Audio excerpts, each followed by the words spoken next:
সুপ্রিয় দর্শক, স্বাগত জানাচ্ছি। ভারতের সাথে বাংলাদেশের যে ৫৪টি অভিন্ন নদী রয়েছে তার মধ্যে ৩৬টি উত্তরাঞ্চল দিয়ে প্রবেশ করেছে এদেশে। এই নদীগুলোর মধ্যে অন্যতম তিস্তা। এই নদী নিয়ে বাঙালির বঞ্চনার ইতিহাসের যেন শেষ নেই। ভারতের একতরফা আচরণের কারণে শুষ্ক মৌসুমে পানির অভাবে মরুভূমি, আর বর্ষায় বানের স্রোতে ভেসে যায় তিস্তা পাড়। যেন দুর্ভোগের শেষ নেই এই অঞ্চলের মানুষের।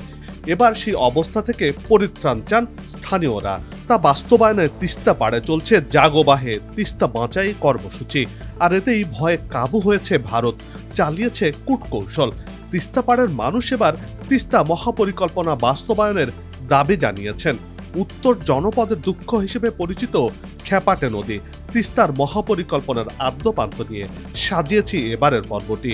বিস্তারিত জানতে পুরো ভিডিওটি দেখুন। দর্শক, চলুন চলে যাই মূল ভিডিওতে।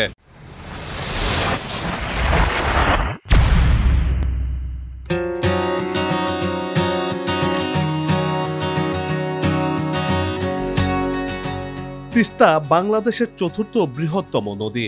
তিস্তার অববাহিকা আনুমানিক ১২,১৫৯ বর্গ কিলোমিটার বিস্তৃত। এ নদীটি বাংলাদেশ ও ভারতের ৩ কোটির বেশি মানুষের জীবন ও জীবিকার সঙ্গে জড়িত। তিস্তার প্লাবনভূমি ২,৭৫০ বর্গ কিলোমিটার জুড়ে বিস্তীর্ণ। লাখো মানুষ কৃষি, খাদ্য উৎপাদন, মাছ ধরা ও গৃহস্থালী সহ দৈনন্দিন পানির চাহিদা ও জীবিকা নির্বাহের জন্য তিস্তা নদীর ওপর নির্ভর করে থাকেন।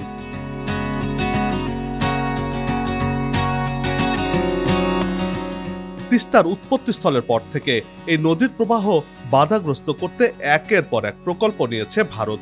বিশেষ করে পশ্চিমবঙ্গে এই নদীর পানি ধরে রাখতে গজলডোবা বাঁধ নির্মাণ করেছে দেশটি। ১৯৯৮ সালে বাংলাদেশ সীমান্তের ৬০ কিলোমিটার উজানে ভারত সরকার এই বাঁধ নির্মাণ করে। মূলত এই গজলডোবা ব্যারেজের কারণে তিস্তা নদীর নিয়ন্ত্রণ ভারতের হাতে চলে যায়। এই ব্যারেজে ৫৪টি ফটক রয়েছে, যা বন্ধ করে তিস্তার মূল প্রবাহ থেকে পানি ভারতের পশ্চিমবঙ্গের বিভিন্ন খাতে পুনর্বাহিত করা হয়।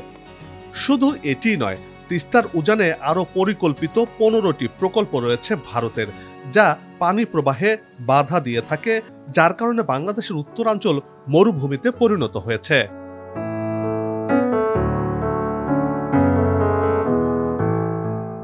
এসব জেলার কয়েক লাখ মানুষের জীবন জীবিকা এই নদীর ওপর নির্ভরশীল। এই নদীর ভারতীয় অংশে গজলডোবায় স্থাপিত বাঁধের কারণে নদীটির বাংলাদেশ অংশে বর্ষা মৌসুমে যেমন নদীর জলে ভাসিয়ে দেয়, তেমনি শুষ্ক মৌসুমে খরায় ডোবায় এই অঞ্চলের জনপদকে।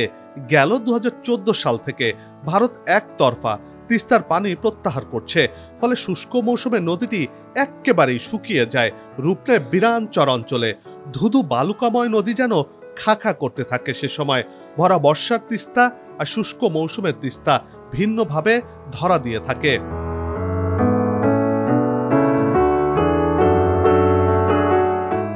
এতে করে তিস্তা নদীর ওপর বাংলাদেশ ন্যায্য অধিকার থেকে বঞ্চিত। বাংলাদেশের উজানে একের পর এক বাঁধ দিয়ে ভারত তিস্তার পানি সরিয়ে নেয়া আর বর্ষা মৌসুমে বাঁধ খুলে দিয়ে বাংলাদেশকে অকাল বন্যায় ভাসানো যেন রীতি হয়ে গেছে। এতে হতভাগা তিস্তা পাড় তথা এদেশের মানুষ।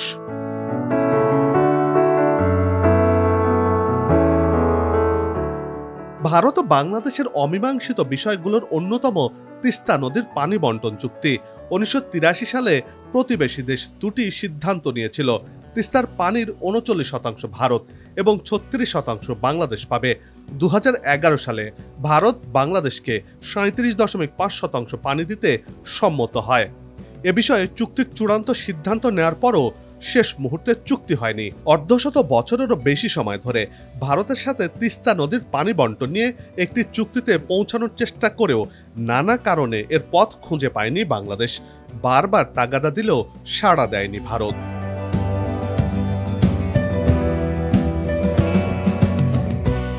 এর ফলে বাংলাদেশ তিস্তার ন্যায্য হিস্সা থেকে বঞ্চিত হচ্ছে। ভারত একতরফাভাবে পানি আটকে রাখছে, কখনো আবার তার ইচ্ছে মতো তিস্তার গেট খুলে দিচ্ছে। ভারতকে বারবার তাগাদা দিয়েও তিস্তার পানির ন্যায্য হিস্সা পাচ্ছে না ভাটির দেশ বাংলাদেশ।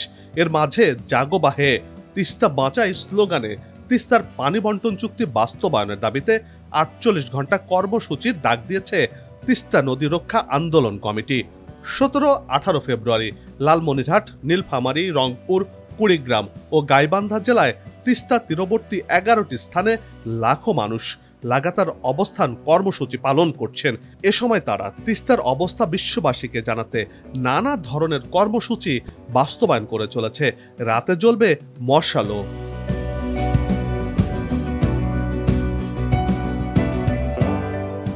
এমন কর্মসূচিতে ভারত ঘাবড়ে গেছে।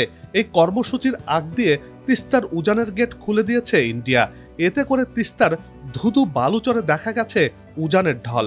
দেশের বৃহত্তম সেচ প্রকল্প তিস্তা ব্যারেজ এলাকায় দেখা গেছে উজান থেকে আসা পানিতে বন্ধ জলকপাটগুলো উপচে পড়ছে। এর মধ্যে 1 নম্বর জলকপাটটি খুলেও রাখা হয়েছে। এতে নদীকে অনেকটা টইটুম্বুরি মনে হচ্ছে।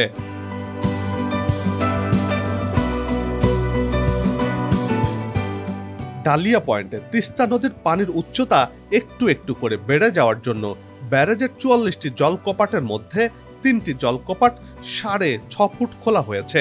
গেল এক সপ্তাহে তিস্তা ব্যারেজের ডালিয়া পয়েন্টে তিস্তা নদীর পানি প্রবাহে গড়ে 1800 কিউসেক ছিল। 12 ফেব্রুয়ারিতে 1854 কিউসেক, 13 ফেব্রুয়ারিতে 2000 কিউসেক, 15 ফেব্রুয়ারিতে 3600 কিউসেক, 16 ফেব্রুয়ারিতে 3400 কিউসেক পানি রয়েছে।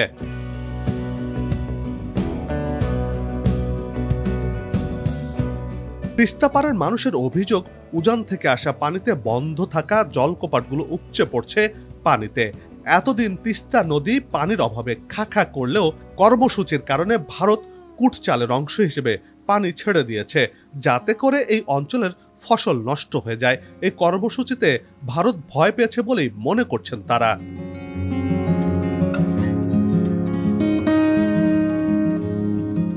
এদিকে স্থানীয়রা বলছেন, ভারত যদি তিস্তা চুক্তি করতে রাজি না হয় তাহলে তিস্তা নিয়ে যে মহাপরিকল্পনা রয়েছে তা দ্রুত বাস্তবায়ন করতে হবে।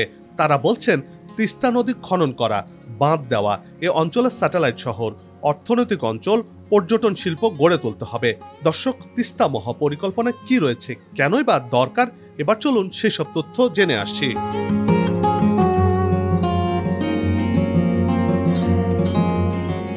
এ প্রকল্পে দেখা গেছে তিস্তা নদীর যে প্রশস্ততা রয়েছে তা কমানো হবে। অর্থাৎ এই নদীর গড় প্রশস্ততা বর্তমানে 3 কিলোমিটার। এই প্রশস্ততা থেকে 0.816 মিটার কমিয়ে আনা হবে। এর ফলে নদী গর্ভে প্রায় 171 বর্গ কিলোমিটার ভূমি পুনরুদ্ধার করা সম্ভব হবে। খননের মাধ্যমে তিস্তার গভীরতা করা হবে দ্বিগুণ। বর্তমানে এই নদীর গড় গভীরতা 5 মিটার, এটিকে 10 মিটার গভীর করে খনন করা হবে। এর ফলে তিস্তার নাব্যতা বৃদ্ধি পাবে। নদীকে ঘিরে বেশ কিছু জেটি, বন্দর ও সড়ক নির্মাণ করা হবে।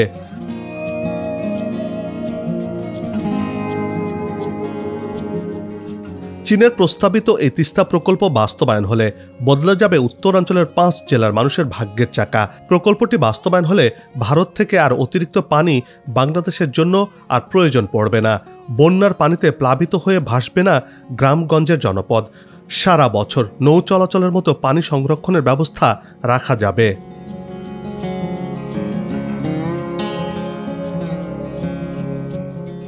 এতে 108 কিলোমিটার নদী খনন, নদীর দুপারে 173 কিলোমিটার তীর রক্ষা, চর খনন, নদীর 2 ধারে স্যাটেলাইট শহর নির্মাণ, বালু সরিয়ে কৃষি জমি উদ্ধার, 1,13,000 কোটি টাকার সম্পদ রক্ষা এবং প্রতি বছরে 20,000 কোটি টাকার ফসল উৎপাদন, নৌবন্দর এবং আইনশৃঙ্খলা রক্ষায় 2 পাড়ে থানা, কোস্টগার্ড ও সেনাবাহিনীর জন্য ক্যাম্পের ব্যবস্থারও প্রস্তাব করা হয়েছে তিস্তা প্রকল্পে।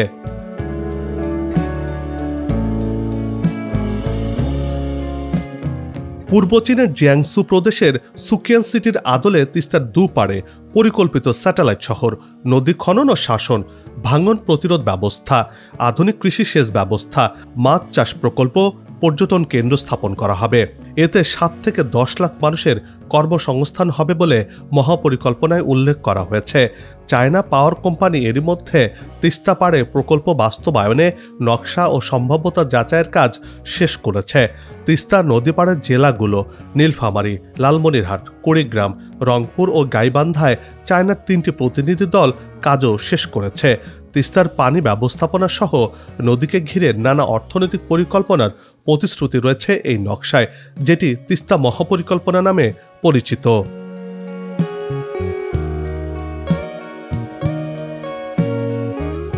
বিশ্লেষকরা বলছেন, ভারতের অনীহা কিংবা অসহযোগিতার কারণে দশকের পর দশক ধরে ঝুলে রয়েছে তিস্তার পানি চুক্তি, যার কারণে তিস্তা সেচ প্রকল্পটি আলোর মুখ দেখতে পায়নি, অকেজো হয়ে পড়ার উপক্রম হয়েছে।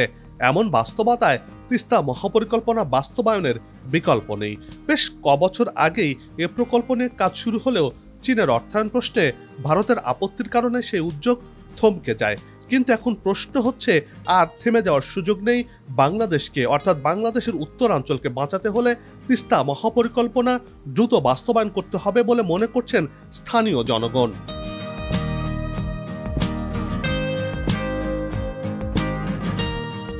সবাই মিলে গাছ লাগায়, দেশের পরিবেশকে বাঁচাই, আসুক নতুন দিন লাগু খাওয়া উন্নয়নের পালে, এমন প্রত্যাশা রেখে পর্ব থেকে বিদায় নিচ্ছে। তবে যাবার আগে সেই একই অনুরোধ, যেখানে সেখানে ময়লা আবর্জনা ফেলবেন না, পরিবেশ ক্ষতি করবেন না, অযথা হর্ন বাজাবেন না।